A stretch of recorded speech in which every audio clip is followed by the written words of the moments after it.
আয়াত ১০৭।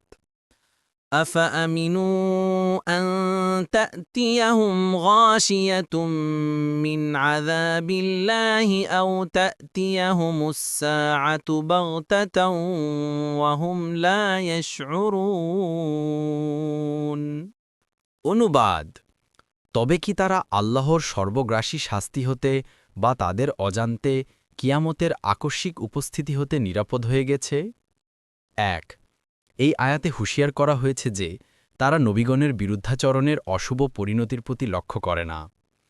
যদি তারা সামান্যও চিন্তা করত এবং পারিপার্শ্বিক শহর এবং স্থানসমূহের ইতিহাস পাঠ করত, তবে নিশ্চয়ই জানতে পারত যে নবীগণের বিরুদ্ধাচরণকারীরা এই দুনিয়াতে কিরূপ ভয়ঙ্কর পরিণতির সম্মুখীন হয়েছে। কাওমে লুতের জনপদসমূহকে উল্টে দেয়া হয়েছে। কাওমে আদ ও কাওমে সামুদকে নানাবিধ আযাব দ্বারা নাস্তানপদ করে দেয়া হয়েছে।